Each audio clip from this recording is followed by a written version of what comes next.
Sudah tampil ya Pak? Sudah. Oke saya ya. Bapak Ibu semua, selamat sore, salam sehat. Alhamdulillahirrahmanirrahim. Biasanya kita kalau ketemu lewat grup WA saja ya. Jadi ini saya alhamdulillah suatu kehormatan ya, diberi ruang dan waktu oleh Pak Zul spesial ya untuk memberikan sedikit ya, materi terkait dengan apa itu standar manajemen laboratorium ISO 1125. Yang pertama saya mengucapkan terima kasih Pak Zul ya, karena di grupnya Pak Zul luar biasa ya. Saya mohon izin Pak Zul, beberapa contoh-contoh dokumen yang ada di tempatnya Pak Zul, saya beberapa download Pak Zul, dan ternyata sangat bermanfaat. Dan harapan saya juga tidak hanya menerima manfaat ya, tapi juga bisa sedikit memberikan manfaat bagi teman-teman yang lain. Semoga ini memberikan manfaat untuk Bapak Ibu semua. Kata orang kan ini Pak, kenal maka tak sayang ya. Jadi ini profil saya Pak. Saya sebenarnya setiap hari itu masih bekerja Pak di sebuah instansi pemerintah ya. Kebetulan namanya BPMHP Semarang, Balai Pengujian Mutu Hasil Perikanan ya. Dan di BPMHP saya diberi amanah. Amanahnya macam-macam Pak.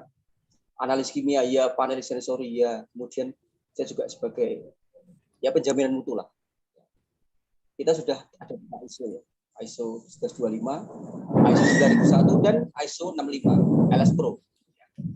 Kemudian untuk kompetensi pengujian saya di pengujian kimia, fisika dan sensori. Kemudian saya juga beberapa kali diminta mendampingi lab untuk terkait memberikan materi terkait dengan ISO 1125. Itu Bapak Ibu ya, perkenalan dari saya. Hari ini ada beberapa konten. Yang pertama, saya kepengen opening dulu nih. Saya tidak langsung membahas ke standar ISO 1125, tapi saya pengen opening dulu. Yang pertama, lab itu kenapa sih harus ada? Pentingnya kenapa? Kemudian yang kedua, di lab itu ada satu rule ya, atau ada satu aturan yang mengatur, yang namanya decision rule, Bapak Ibu. Ya, ini Bapak Ibu perlu ketahui, karena penting ini decision rule. Kemudian yang ketiga, apa sih resiko apabila lab itu tidak menerapkan satu standar? Resikonya apa? Kemudian nanti saya juga memberikan terkait dengan GLP ya, Good Laboratory Practices, dan standar untuk ISO 1125. Tapi ini pengenalan ya Mbak Ibu ya, karena waktunya hanya 45 menit ya. Yang pertama pentingnya laboratorium. Bapak Ibu yang saat ini bekerja di perusahaan ya, pasti mengetahui ya bahwa perusahaan itu punya kewajiban setiap bulan itu wajib ada hasil pengujian terkait dengan polutan yang dihasilkan. Jadi kalau Bapak Ibu di perusahaannya itu menghasilkan polutan, baik itu padat, cair atau gas, itu wajib ada uji laboratorium, Bapak Ibu. Jadi sebuah perusahaan apabila menghasilkan sebuah polutan itu tidak bisa hanya dengan visual saja. Kita melihat ada cerobong asap tebal dari perusahaan, kemudian kita memberikan vonis atau justifikasi. Ini sudah mencemari, ini nggak bisa. Ini wajib ini hukumnya dilakukan oleh laboratorium. Biasanya namanya laboratorium lingkungan. Yang kedua ini, kalau Bapak Ibu membeli beras, tanpa disadari kita mungkin tidak mengetahui ya, karena beras itu sebenarnya ada kelasnya. Kelas yang paling rendah itu namanya beras medium, Mbak. Paling murah. Medium itu beras premium. Ada lagi beras organik. Pertanyaannya, kita bisa nggak memberikan justifikasi beras itu premium, medium atau organik hanya visual saja? Tidak bisa. Harus ada uji laboratorium dan harus mencantumkan itu. Jadi kalau kita membeli beras, itu wajib di label ya. Itu bagian dari sertifikasi produk yang menyebutkan berasnya premium atau medium, karena itu berpengaruh ke harga. Jadi ini fungsi laboratorium yang kedua, mencegah adanya kecurangan atau istilahnya economic fraud. penipuan ekonomi. Yang ketiga ini ya Pak Ibu, itu sudah kita sering lihat ya, kalau kita lewat di sebuah jalannya ini dia sudah beton. Ton itu ada kelasnya ya, ada ton K400, K300, K275 yang menunjukkan kualitas beton. Semakin dia tinggi, itu artinya beton itu atau jalan itu mampu dilewati beban kendaraan yang semakin berat. Pertanyaannya gini, Bapak Ibu, bisa nggak kita memberikan kesimpulan betonnya kelas berapa hanya dengan melihat saja? Nggak bisa. Ini harus dilakukan uji laboratorium. Ini yang biasa melakukan lab sipil. Karena saya pernah lihat alatnya di lab sipil yang ada di Malang. Itu lab sipil itu yang bisa memberikan kesimpulan betonnya kelas berat. Jadi nggak bisa hanya dengan visual saja. Berikutnya ini, saya misalkan beli produk nugget misalkan.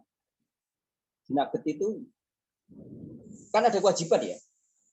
Semua produk-produk pangan itu di dalam kemasannya itu wajib mencantumkan adanya kandungan gizi. Itu wajib itu. Selain tanggal expired dan lain-lain. Bisa nggak kita melihat ya misalkan produk itu ya kandungan proteinnya 17%, kemudian ada DHA-nya, ada asam aminonya, ada mineralnya, zat besi, tanpa kita melakukan pengujian di laboratorium. Jelas nggak bisa. Ini hukumnya wajib ini. Ingredient, pemenuhan gizi, termasuk keamanan pangan, kandungan logam berat itu wajib dilakukan uji laboratorium. Nah, ini kebetulan lab-lab pangan ini termasuk lab saya ya. Saya kebetulan tiap hari kerjanya yang melakukan pengujian terkait dengan kandungan gizi dan keamanan pangan. Ini yang barusan tadi siang saya melakukan pengujian logam berat itu. Berikutnya ini ya Pak Ibu. Beberapa tahun yang lalu kan kita sering, mohon maaf ya, bukan sering ya, pernah kita digegerkan oleh adanya berita pembunuhan dengan menggunakan ini ya, kopi sianida. Bapak Ibu, nggak terpikir nggak kira-kira? Kalau kita melihat ya, yang namanya racun itu banyak ya. Racun ini nggak cuma sianida, bisa arsen, bisa yang lain-lain. Tapi kenapa polisi berani memberikan keyakinan bahwa yang ditambahkan di kopi itu sianida? Itu pasti hasil uji laboratorium. Nggak mungkin ini kalau nggak ada uji laboratorium. Jadi ini fungsi laboratorium yang berikutnya, forensik. Termasuk ini. Kalau kita membeli kosmetik, terutama yang ibu-ibu, ini hati-hati ya, karena banyak beredar banyak kosmetik yang mengandung bahan berbahaya, ya. Terutama hidrogenol dan merkuri, itu katanya pemutih. Ya. Ini juga sama, untuk membuktikan apakah suatu produk ada merkurinya, itu wajib dilakukan uji laboratorium. Ya. Ini saya hanya ngambil contoh hanya 6. Lingkungan, pangan, kesehatan, forensik, kemudian kualitas beton. Ya. Yang lainnya banyak itu fungsi laboratorium. Jadi laboratorium di sini ini indikator kemajuan suatu bangsa. Dan saya yakin Bapak Ibu yang peserta hari ini yang hadir di webinar hari ini, ketika bekerja di perusahaan, ketika merilis suatu produk dijual ke pasar, itu salah satu indikatornya harus lolos uji fungsi dari laboratorium itu pasti, terutama untuk panganan ya. Pangan itu sesuatu yang kritis.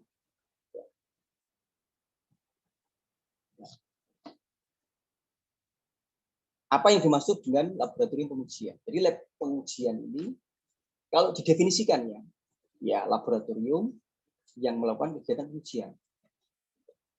Pengujian di lab itu jenisnya banyak ya. Ada pengujian fisika, ada pengujian kimia, ada pengujian biologi, ada pengujian sensori, ada kelistrikan dan lain-lain. Jadi jenisnya itu banyak. Contoh, kalau saya ngambil contoh, saya pernah masuk ke suatu lab sipil ya, yang menguji beton. Itu jelas dia tidak ada beker, kemudian Erlenmeyer, reagen-reagen nggak ada. Karena banyak pengujian fisika. Jadi persepsi kita di sini terkait dengan lab pengujian itu bukan harus ada glassware, instrumen, enggak. Jadi jenisnya banyak.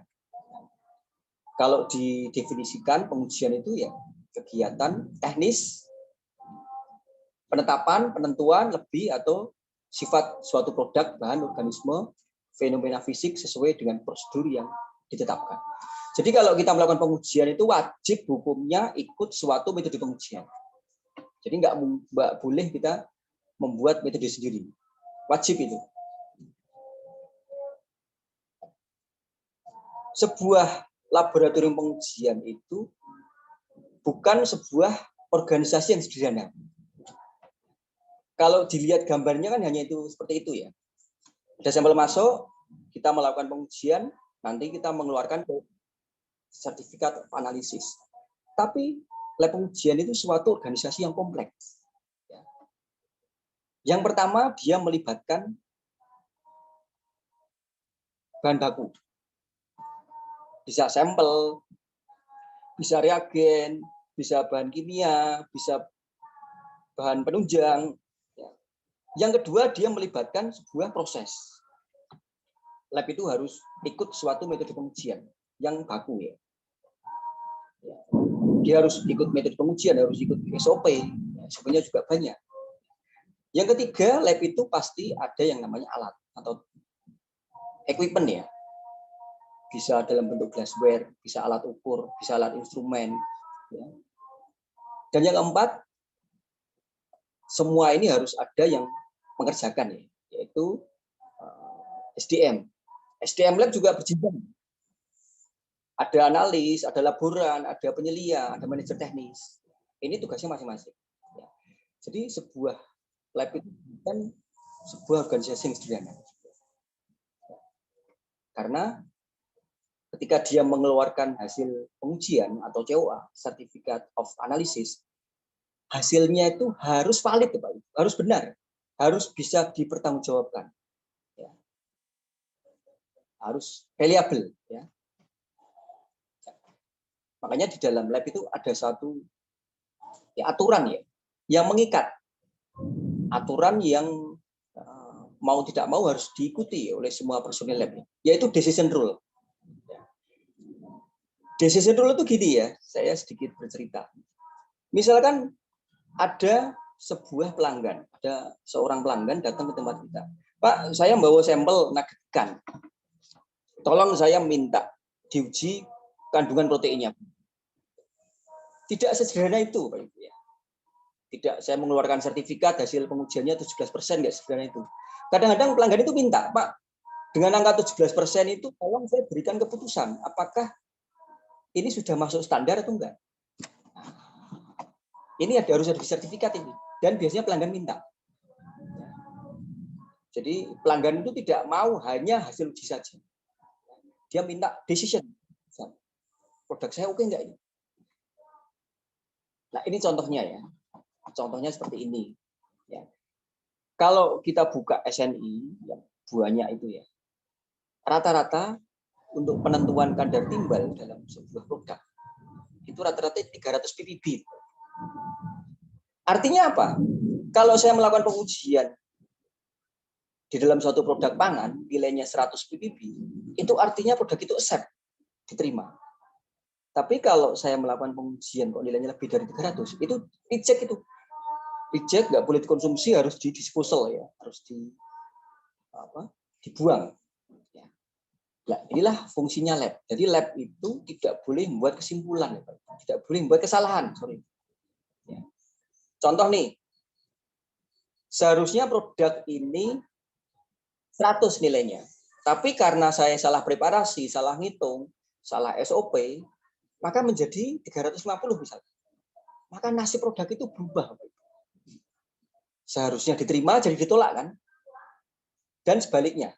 Nah, ini nggak main-main ya kalau hanya 1 kilo Kalau hanya 1 kilo nugget aja harganya murah kan, paling 50.000.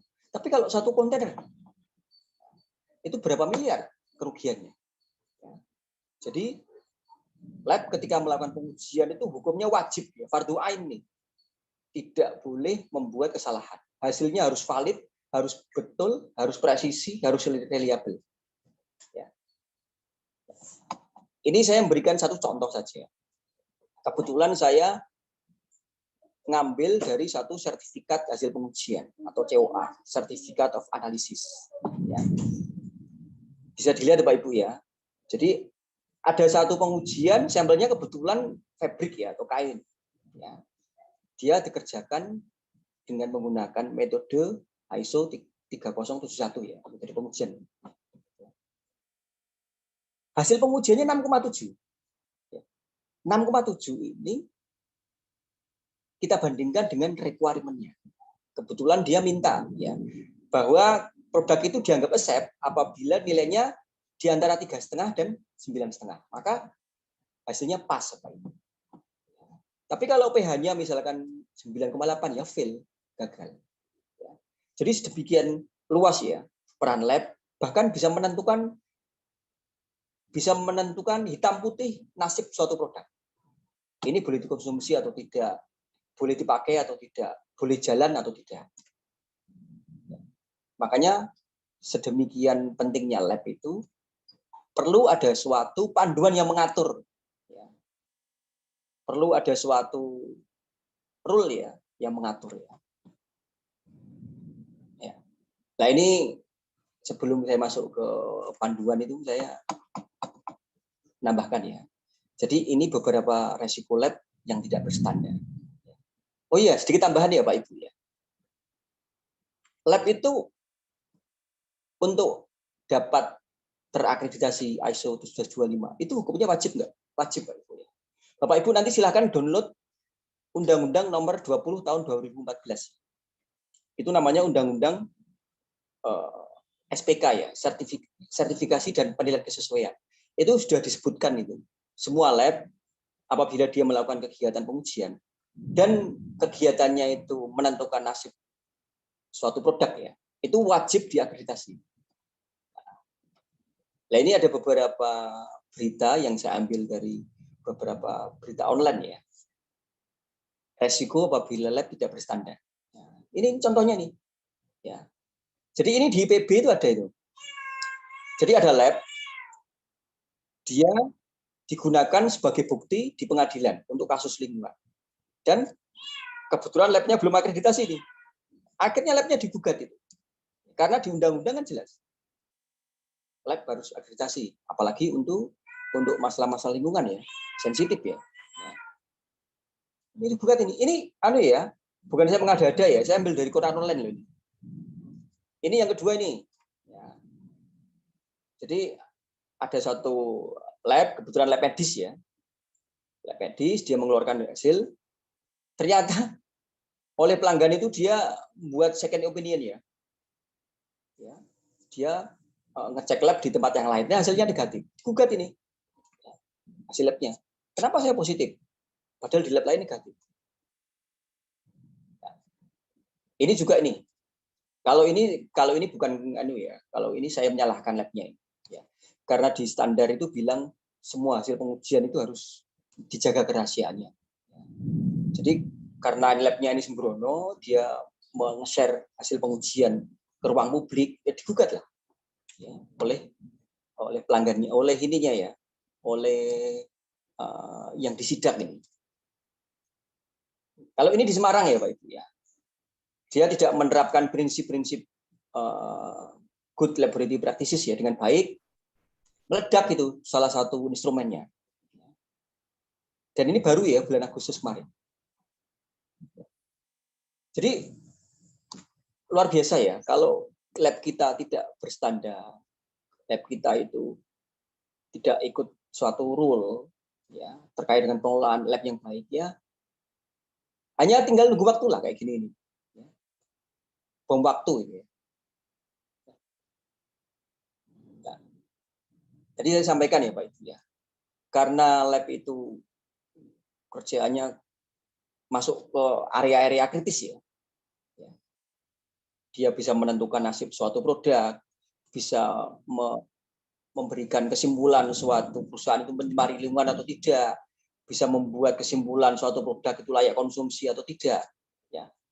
Dan harus membuat hasil pengujian yang memang reliable, valid, tidak terbantahkan. Ya.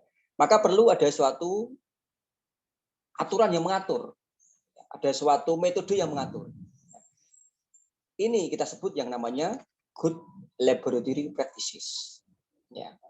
Good laboratory practices ini atau GLP ini tidak muncul tiba-tiba ya. Ini dulu yang menemukan, yang pertama kali membuat ini FDA. Ya. FDA itu BPOM-nya Amerika. Ya, karena dulu pada tahun 1978 ini di Amerika sana ditemukan adanya laboratorium yang dia melakukan kecurangan. Ya.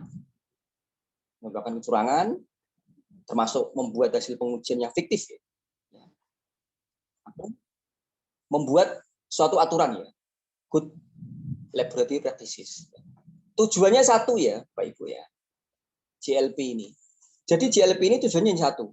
Jadi ketika suatu lab itu melakukan kegiatan pengujian, maka lab itu bisa memastikan hasil pengujiannya itu tepat, akurat, reliabel, dan tidak terbantahkan. Dan dapat dipertahankan secara ilmiah ataupun secara hukum. Jadi saya ambil contoh satu saja. Saya tuh pernah bukan di ini ya. Ya hanya menanyakan lah ya. Suatu pelanggan nanya, Pak, saya kemarin ngirim sampel, kok hasilnya seperti ini? Ya. Lab itu harus bisa memberikan bukti Pak, terkait dengan traceability data. Dari awal, preparasi, perhitungan, kenapa hasil itu sampai angkanya misalkan 18% misalnya. Harus bisa. Kita bisa membuktikan ketertelusurannya. Dan kita bisa membuktikan datanya memang benar. Nah, itulah yang dimaksud dengan GLP. Kenapa harus benar? Ya karena kita kan ikut aturan decision rule ya, aturan keputusan. Intinya GLP itu ada 6 ya. Prinsip GLP itu ada 6 ya Pak Ibu ya. Jadi satu itu good planning. Kalau kamu membuat lab harus benar-benar di planning itu. Contoh kalau kita buat ruangan itu pastikan ruangannya itu memadai untuk melakukan pengujian. Kalau beli alat itu sesuai dengan jenis pengujiannya. Ya. Kalau kita cari personil itu yang kompeten sesuai dengan pendidikan. Ya. Yang kedua good sampling. Bagaimana ngambil sampel yang baik agar mewakili satu populasi itu harus ada aturannya itu. Ya. Yang ketiga good analytical. Makanya orang-orang lab itu memang basic pendidikan itu penting. Kebetulan saya basic pendidikannya D3 saya teknik kimia, kemudian teruskan ke teknologi pangan. Kerjaannya sekarang di analis kimia dan analis sensori. Karena kalau kita tidak ditunjang oleh skill yang memadai, ya nanti acak-acakan hasil kerjanya. Yang keempat, pengukuran yang baik. Pastikan kalau kita melakukan kegiatan pengukuran dan pengujian itu alatnya itu tertelusur, makanya harus kalibrasi itu secara berkala. Yang kelima, semua hasil pengujian itu harus terdokumentasi dari awal sampai akhir. Yang keenam, agar kita melakukan pengujian itu aman, kita pulang ke rumah itu aman, sehat, maka harus menerapkan prinsip-prinsip K3 ya. Kondisinya kondusif, aman buat kita, tidak merugikan kesehatan kita. Ya. Jadi kondisi lingkungan kerjanya, akomodasinya harus perhatikan. Nah, hubungannya apa sih antara GLP dengan ISO 17025? Jadi GLP itu baru sekedar panduan Bapak Ibu. GLP itu bukan standar ya. Saya ulangi sekali lagi ya. GLP itu panduan, aturan. Karena dia bersifat aturan, banyak yang menginterpretasikan sendiri-sendiri. Bapak Ibu silakan buka di Google ya. GLP itu panduannya banyak. Contoh FDA itu dia mengeluarkan satu panduan GLP. WHO mengeluarkan satu panduan GLP. Sampai ke BP POM saja mengeluarkan panduan GLP.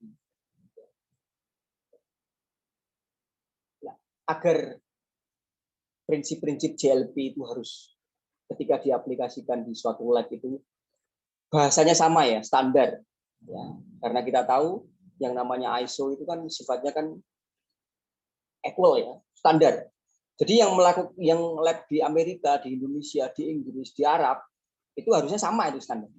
Ya, maka perlu ada satu standar yang mengatur, yaitu ISO 14025. Kebetulan yang versi terakhir itu 2011. Kalau kita bedah ya, ISO 14025 dan ISO 15189 itu sebenarnya gabungan Pak. Gabungan dari GLP dan ISO 9001. Jadi Bapak Ibu yang kepengen labnya itu terakreditasi, kalau kita sudah belajar ISO 9001 ya, sebenarnya lebih bagus itu. Jadi secara teknis pengujian itu ikut acuan GLP. GLP sekali lagi saya ulangi, toolnya atau goalnya menghasilkan pengujian yang valid. Itu tujuan GLP. Valid tidak terbantahkan. Tapi di dalam GLP itu dia tidak menganut prinsip-prinsip terkait dengan manajemen modern. Nah ini makanya di 14025 itu tidak cuma aturan GLP yang masuk ya, tapi juga 9001. Karena 9001 itu kan tujuannya kan kepuasan pelanggan. Jadi harapannya pelanggan itu dapat menerima hasil pengujian dengan hasil yang valid dan puas. Harapannya itu, Pak Ibu. ISO 14025. Nah, kalau Bapak Ibu mungkin nanya ya, Pak, bedanya ISO 17025 dan ISO 15189 itu bedanya apa? Saya kemarin sempat buka itu 1725 dan 15189. Itu sebenarnya dua standar ini isinya sama. Yang membedakan itu hanya sampelnya. Kalau 15189 itu sampelnya spesifik, yaitu bagian biologis tubuh manusia. Bisa darah, bisa feses, bisa urin, bisa rambut. Itu masuknya lab medis itu. Ya.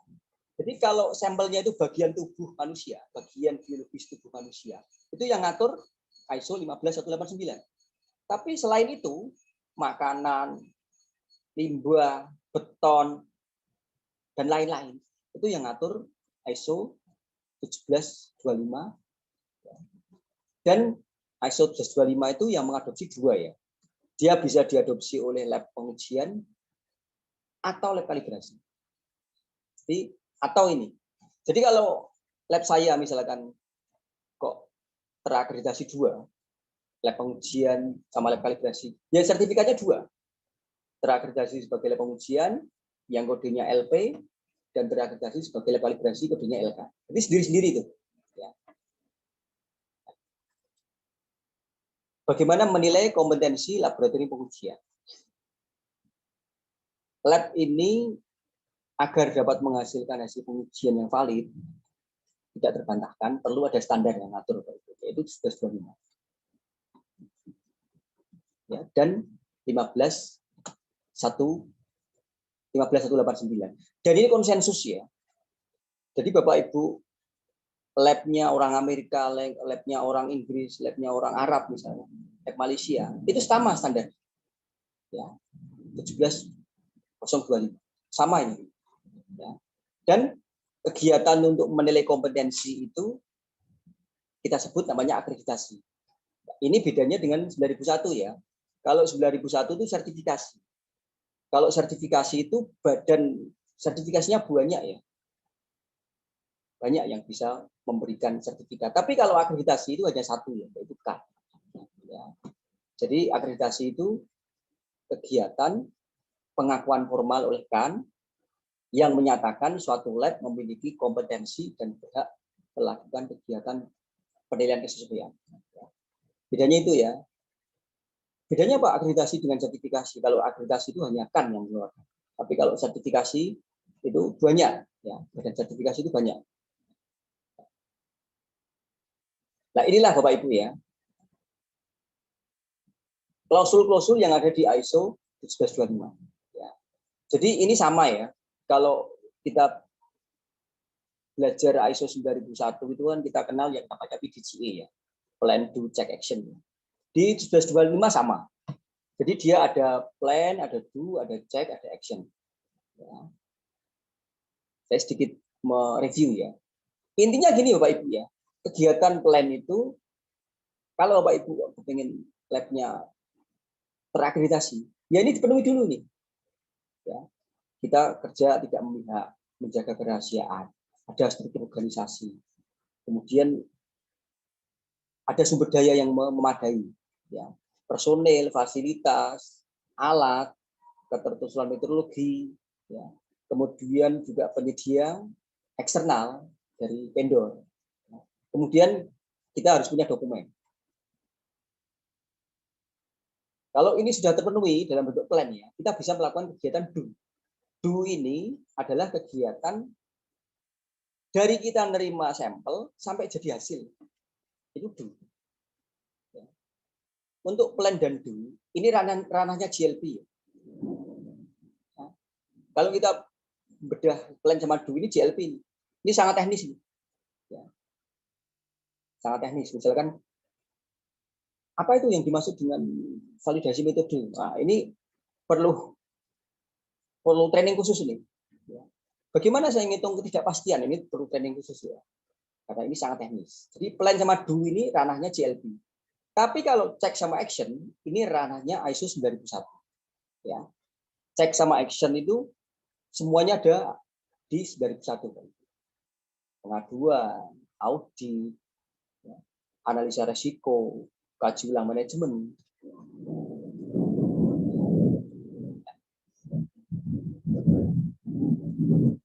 Demikian ya Bapak Ibu ya, materi saya. Mohon maaf ya, karena ini pengantar, ya, mungkin sedikit ya slide-nya. Ya, Bapak Ibu, kok kepengen mengecek ya? Pak, saya kepengen melihat Pak, saya kemampuan saya terhadap ISO 125 itu sampai seberapa? Saya ada kuisnya itu ya. Silakan nanti dicek itu ya. Bisa dicoba ya. Ya, alamatnya di Bitly kuis 125. Nanti silakan nanti dicek. Itu Pak Zul, terima kasih Pak Zul. Baik, terima kasih Pak Mulyono ya. Terima kasih, nanti coba kita cek itu Pak kuisnya ya.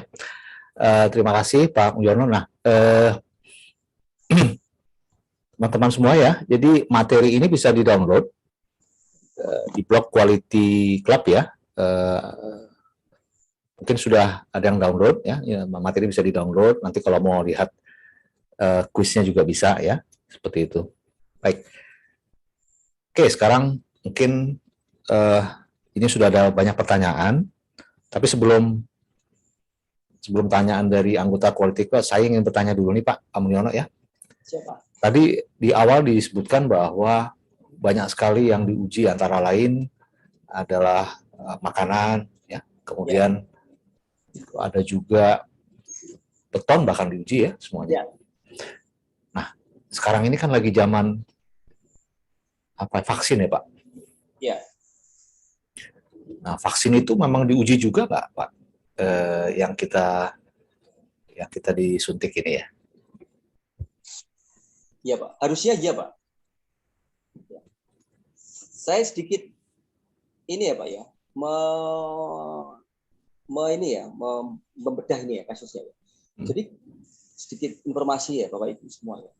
Jadi sebuah lab ketika dia itu melakukan sebuah kegiatan pengujian itu tidak sesederhana yang kita bayangkan. Ya.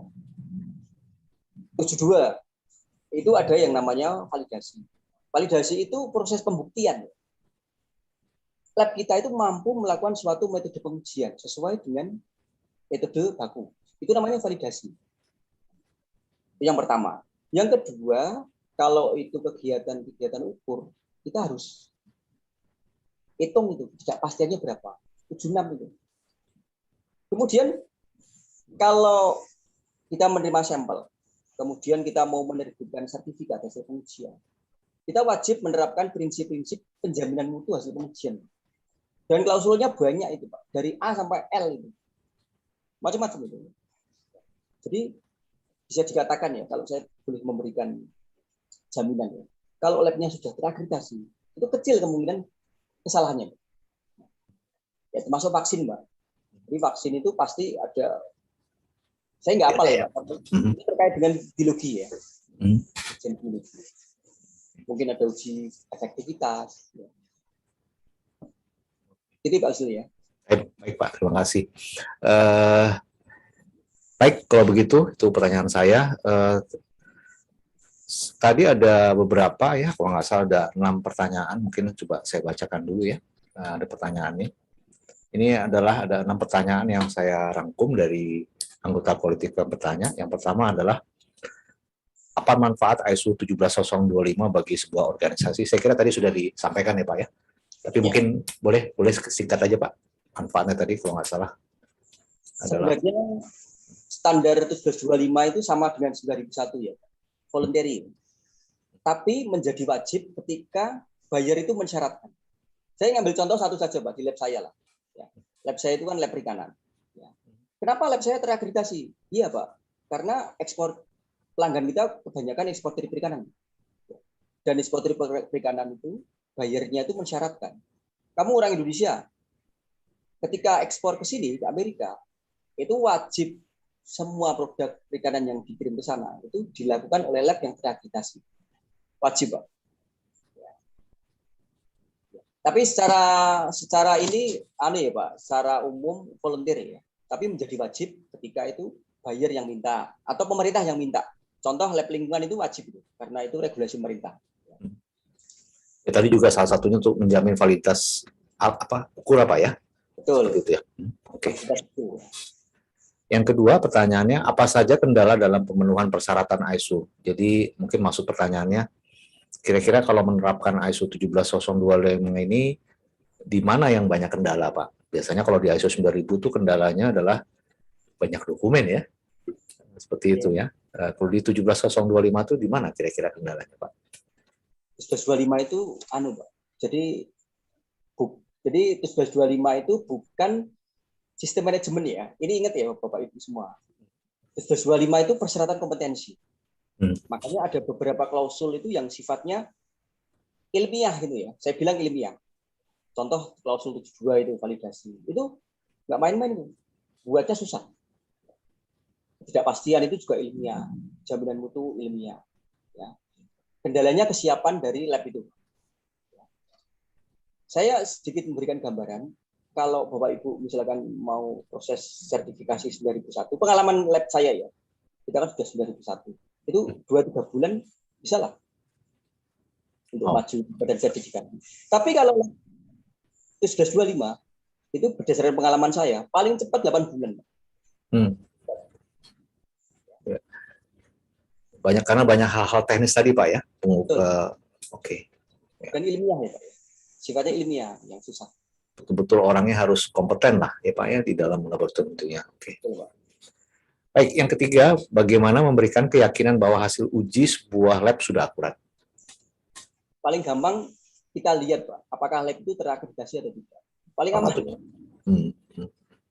Tadi Pak Mulyono sudah sampaikan undang-undang laboratorium wajib sesuai dengan Undang-Undang 20 2014 ya Pak ya? Ya, Undang-Undang SPK, standarisasi dan penilaian kesesuaian.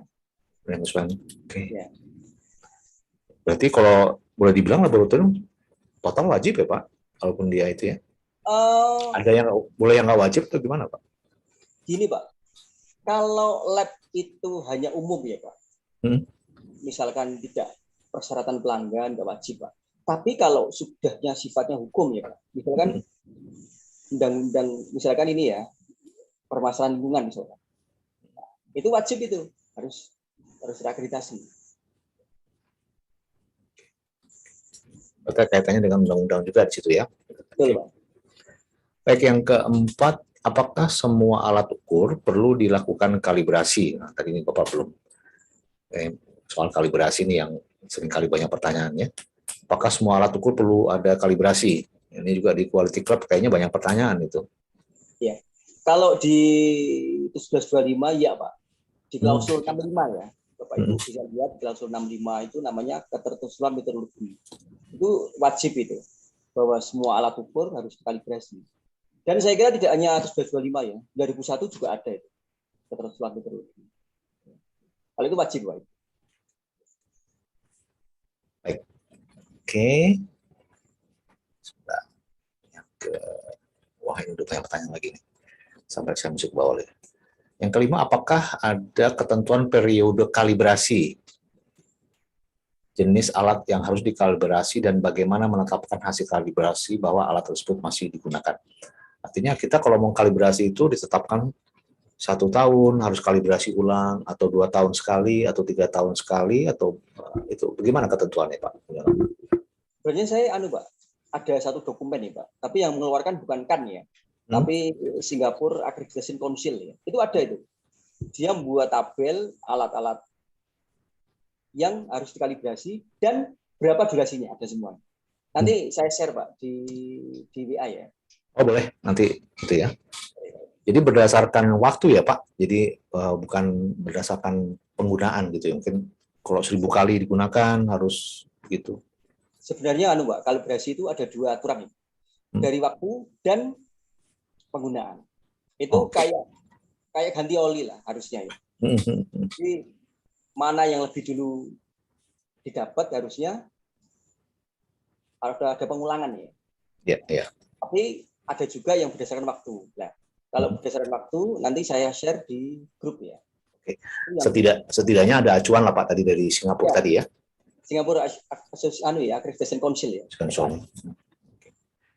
Dan pertanyaan yang ke-6 saya kira hampir sama tadi ya. Apa yang kira-kira dokumen apa yang intinya adalah apa sih yang menjadi kendala dalam implementasi Bapak sudah jawab tadi. Baik, saya kira mungkin saya berikan kesempatan teman-teman sudah ada yang menulis di sini. Mungkin silakan bisa di unmute dan langsung bertanya ke forum, silakan.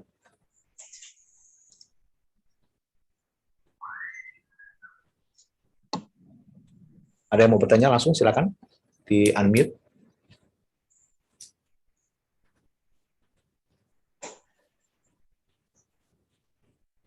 Tadi ini ada dari Ibu Neni ya.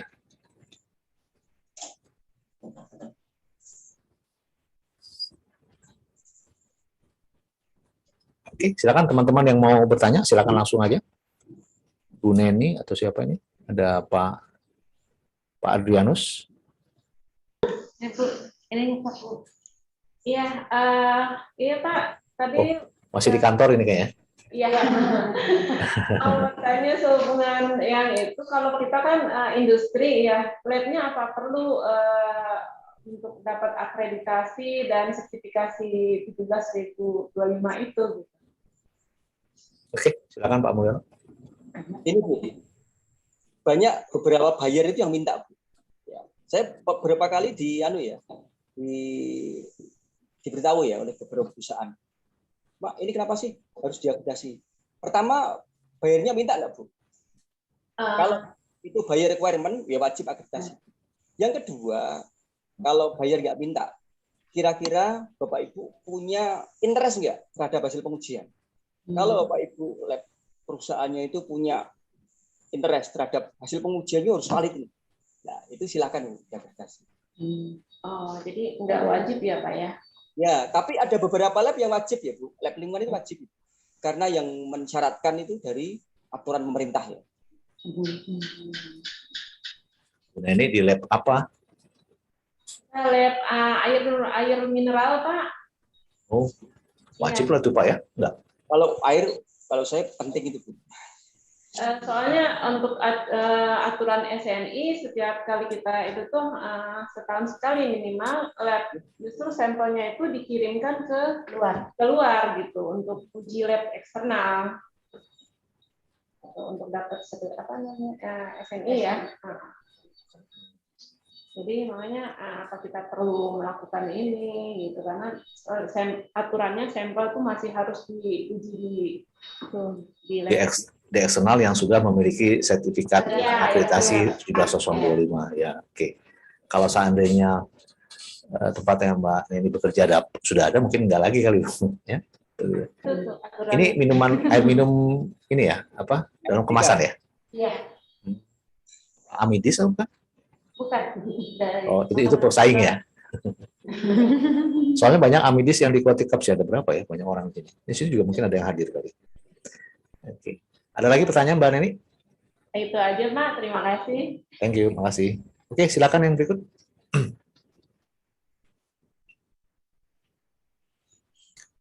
Pak Adrianus mungkin. Pak Adrianus, silakan Pak. Atau saya bacakan aja di sini. Oh, silakan Pak. Pak. Kecil nih suaranya Pak.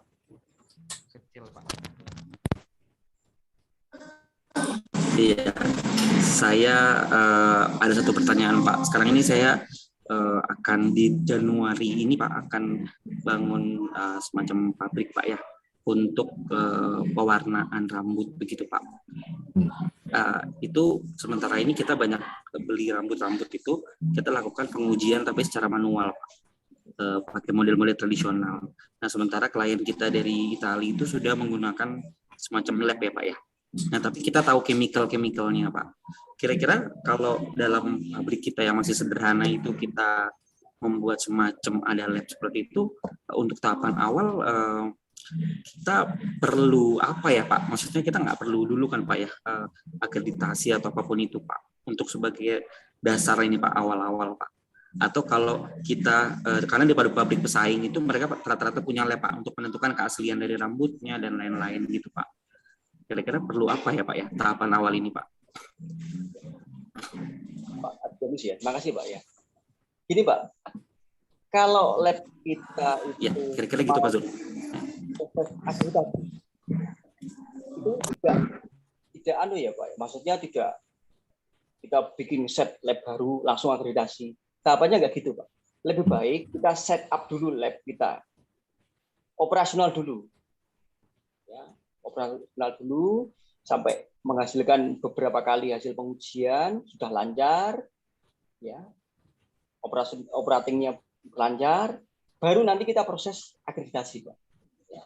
Jadi saran saya untuk Pak Adrianus, kalau membuat lab baru, ya pastikan semua metodologi, semua alat, semua personil dan pendukungnya itu kita lengkapi dulu Pak, sampai kita yakin ya bahwa kita mampu melakukan pengujian sesuai dengan yang pelanggan ingin ya, pengujian apa gitu.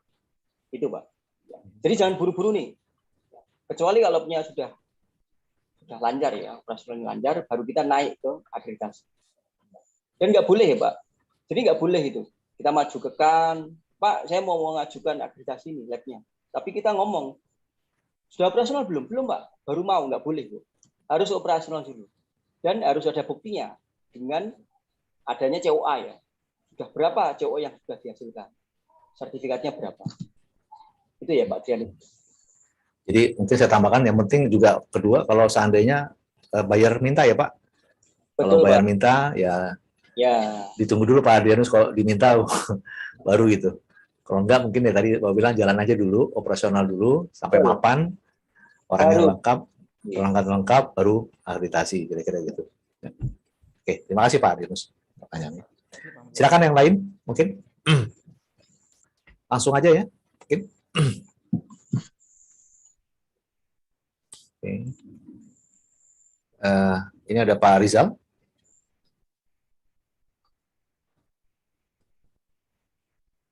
Harus pada.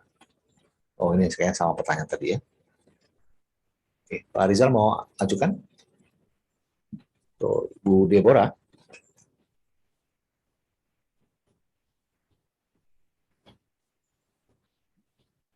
Bu Deborah, silakan.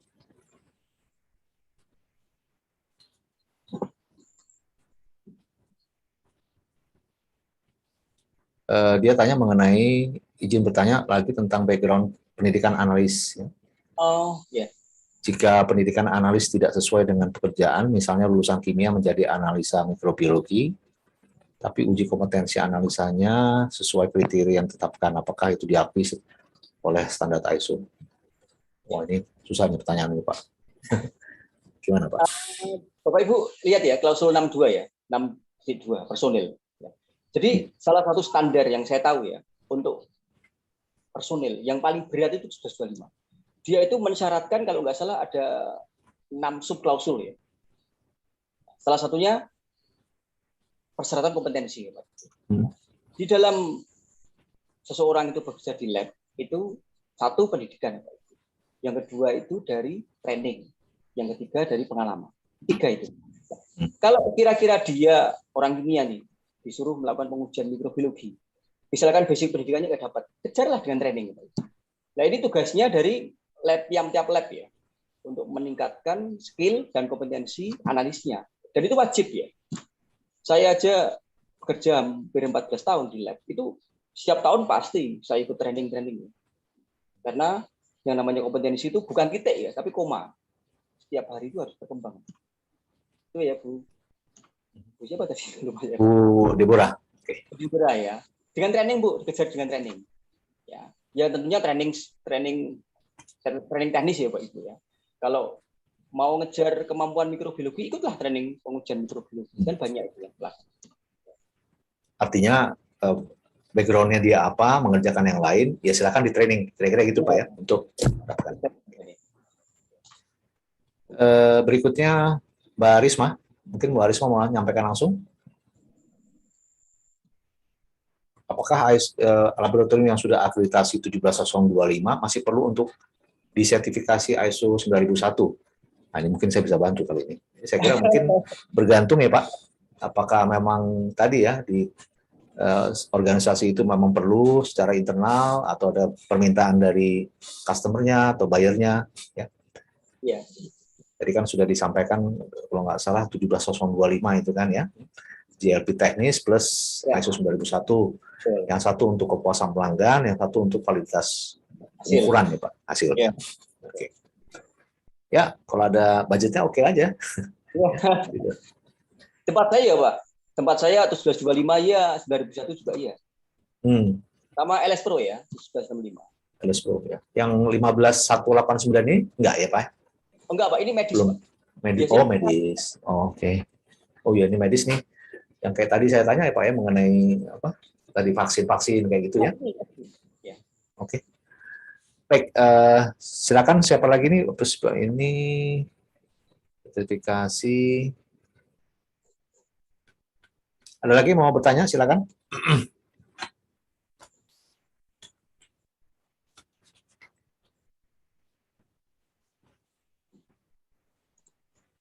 Oh, tadi ada yang tanya nih Pak. Saya nggak tahu ini teknis banget sih. Undang-Undang Nomor 20 2014 di klausul berapa sih yang mengatakan wajib? Apa hafal nggak? Pak, gini Pak, kalau di undang-undangnya nggak langsung bilang laboratorium ya Pak, tapi LPK, Lembaga Penilaian Kesesuaian itu harus terakreditasi. Bilangnya gitu Pak. Oh, Lembaga Penilaian Kesesuaian. Jadi penilaian kesesuaian itu ada 3 ya Pak Ibu ya. Bisa pengujian, bisa inspeksi, bisa sertifikasi. Ya. Untuk pengujian itu 1725. Untuk inspeksi itu 17020. Tapi kalau sertifikasi banyak itu. Kalau sertifikasi manajemen 17021 ya. Kalau sertifikasi produk 1765. Nah, kalau kita ini masuk dalam ranah ini, itu menurut undang-undang diwajibkan, Pak. Ya. Tapi sekali lagi untuk memperkuat ya lab-lab mana saja yang menjadi wajib, itu biasanya ada turunannya, Pak. Contoh lab lingkungan itu ada turunannya itu, ada peraturan pemerintah nomor berapa, itu yang mewajibkan lab lingkungan itu harus terakreditasi. Itu ya, Pak. Tidak spesifik labnya ya, tapi penilaian kesesuaiannya itu harus terakreditasi. Ini ada satu pertanyaan, saya kira mungkin pertanyaan terakhir ya. Saya bacakan dari Ibu Deborah tadi, informasi dari Ibu Deborah, dia nggak bisa ini ya. Apakah lab bisa menolak memberi kesimpulan tentang hasil analisa oke atau tidak? Mengingat seharusnya yang mengetahui standar sampel yang dianalisa adalah user sendiri dan lab hanya mengeluarkan hasil saja. Nah, bagaimana itu Pak? Ini ya Pak Ibu ya. Saya sedikit mengamati lagi ya Pak Ibu ya. Ini ya. Betul ya Pak Ibu, yang dikatakan Surya ya. Bukan lab itu hanya memberikan hasil penelitian. Tapi di dalam ISO 325 itu ada yang namanya permintaan pelanggan. Salah satu permintaan pelanggan itu apabila lab minta memberikan interpretasi hasil itu harus ada. Pertanyaannya requirement-nya apa? Lah itu widih. Kalau Bapak Ibu untuk standar baku mutunya atau requirement-nya nggak punya, ya mintalah sama pelanggan.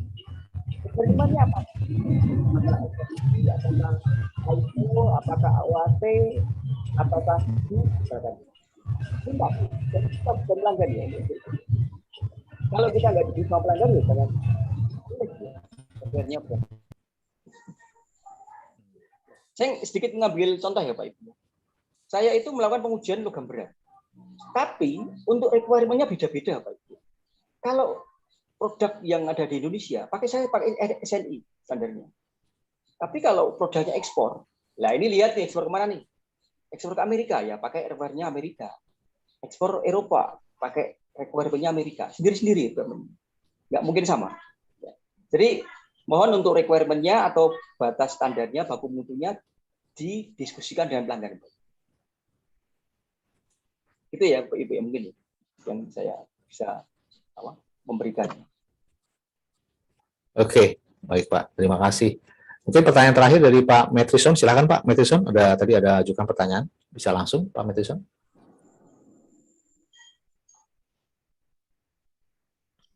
Izin Pak Mon, sedikit Ya, Pak. Pak. Ini terkait dengan hasil pengujian yang menerapkan estimasi ketidakpastian gitu. Itu sampai seberapa jauh sih penerapan itu dalam memberikan keputusan hasil pengujian gitu. Karena di situ kita akan menyampaikan rentang gitu ya, rentang hasilnya.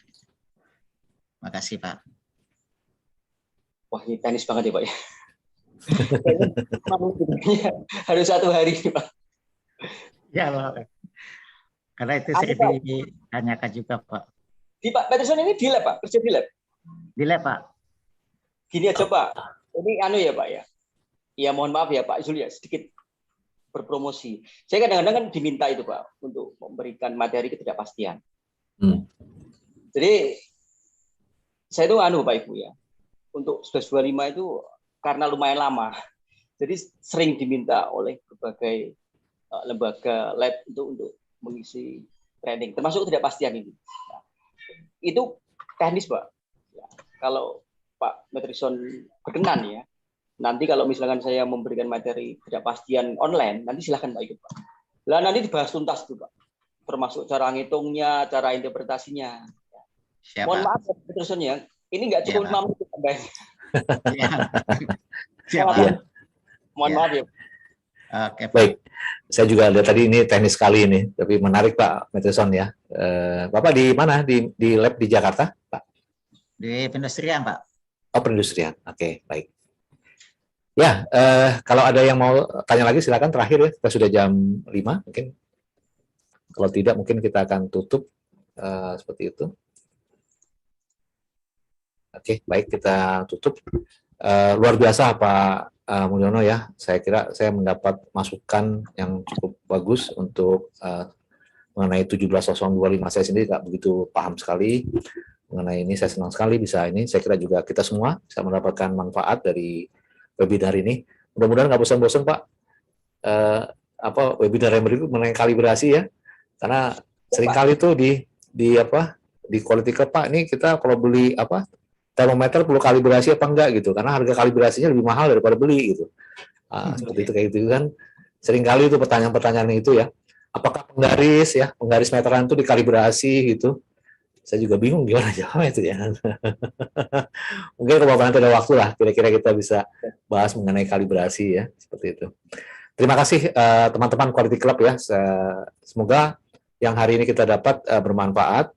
Sekali lagi materi bisa di-download dan video ini saya rekam dan nanti akan bisa disaksikan di YouTube ya, ditonton lagi seperti itu. Kepada Pak Mulyono, terima kasih waktunya sudah memberikan ujangan yang bermanfaat buat kita semua. Kita tutup pertemuan Quality Club hari ini ya sampai dengan yang berikut ya. Oh ya, bagi yang mau join Quality Club, saya akan coba berikan di sini ya rupanya banyak sekali yang bukan dari luar Quality Club ya.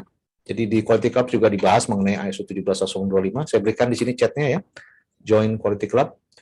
Ya, tinggal Anda nanti menulis di formulir pendaftaran. Saya mengucapkan sekali lagi terima kasih pada Quality Club. Sampai jumpa kita di Quality Club webinar yang mendatang. Assalamualaikum warahmatullahi wabarakatuh. Salam sehat semuanya. Terima kasih. Waalaikumsalam warahmatullahi wabarakatuh. Terima kasih Pak Mulyono. Terima kasih semuanya. Terima kasih Bapak Ibu semua. Assalamualaikum warahmatullahi wabarakatuh. Waalaikumsalam.